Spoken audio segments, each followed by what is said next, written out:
여러분 안녕하십니까, 진성호입니다.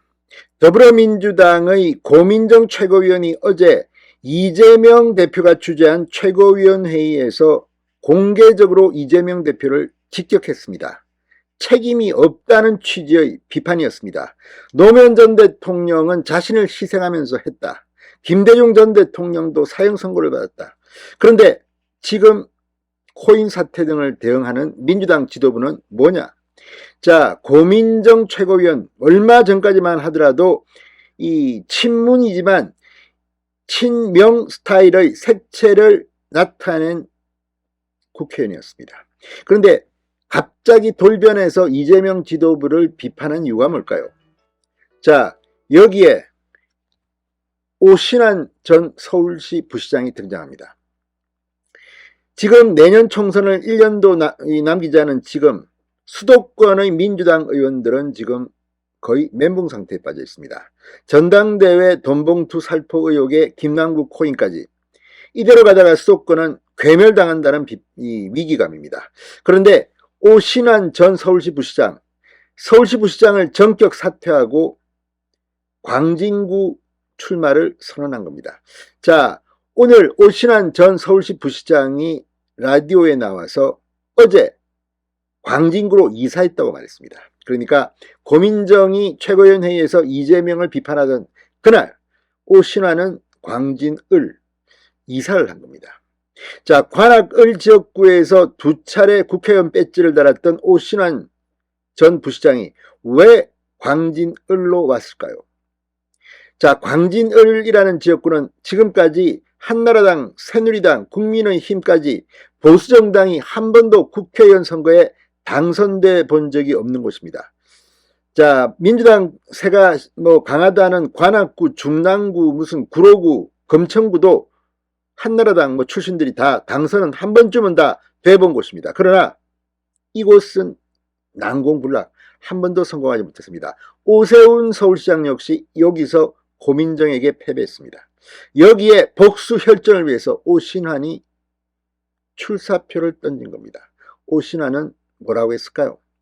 자, 단순히 광진을 지역구의 복수일전이 중요한 게 아니라 오신환 전 부시장이 자신의 지역구에 있던 관악을을 버리고 이곳에 왔다는 것은 그만큼 내년 총선 서울 선거는 해볼만 하다는 그런 자신감의 표출일 수도 있습니다.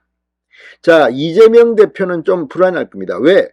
이제 고민정처럼 서울시의 지역구를 가진 민주당 의원들은 반기를 들 겁니다.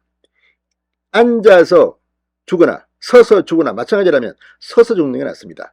자, 지금 공천만 받으면 당선된다고 하면 아마 숨죽일 겁니다. 그러나 이번에는 이야기가 다릅니다. 공천이 중요한 게 아니라 출마해도 지금 민심에서는 민주당 배지로는 민주당 공천으로는 힘들다는 이야기입니다.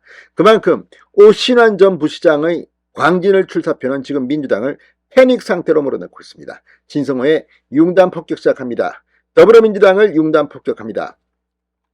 자, 오신환 전 서울시 부시장이 방금 전 YTN 라디오 뉴스킹 박지훈입니다에 나와서 관악에서 2번 국회의원 했지만 이번 총선에서는 광진에 출마할 생각을 갖고 어저께 이사했다고 공개했습니다.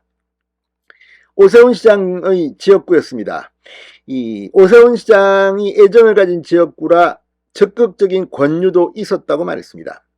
이어 오신환 전 부시장은 이 광진을 지역이 민주화 이후에 보수정당 후보가 한 번도 당선되지 못한 곳, 추미애 전 의원이 거기서 5선 의원을 했고 지금 고민정 의원이 하고 있는데 그런 지역에 새롭게 도전해 보겠다는 뜻이라고 말했습니다.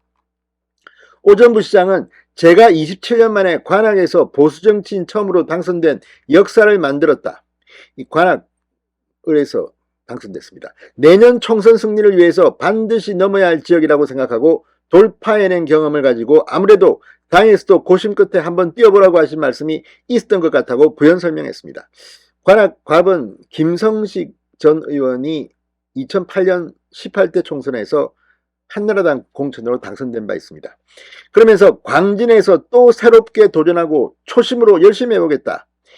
자, 여당에 대한 여론이 어떻다고 보느냐는 질문에는 여의도를 좀 떠나서 객관적인 입장으로 10개월을 지켜보니 바닥 민심이 여야 할 것 없이 정치 불신, 정치 무용론이 팽배가고 있다고 말했습니다.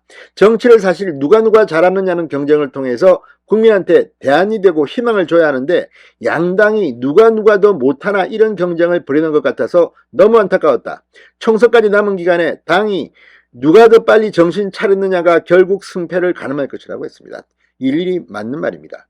뭔가 대안을 보여주고 잘하는 경쟁을 해야 합니다. 지금 민주당이 저렇게 폭망하고 있는데 국민의힘이 이제 치고 나가야 겁니다.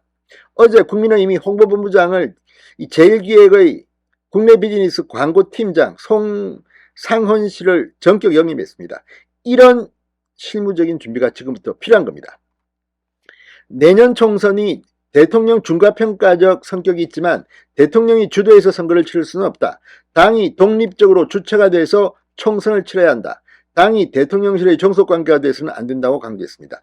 자, 오신환의 이 선택, 한 번도 당선이 못 됐던 광진을도 자신 있다는 이 다짐, 이재명의 민주당은 이제 힘들 겁니다. 특히 이재명 대표는 이제 서울의 의원들로부터 고민정처럼 비판을 받게 될 것으로 보입니다. 진성호의 융단 폭격이었습니다.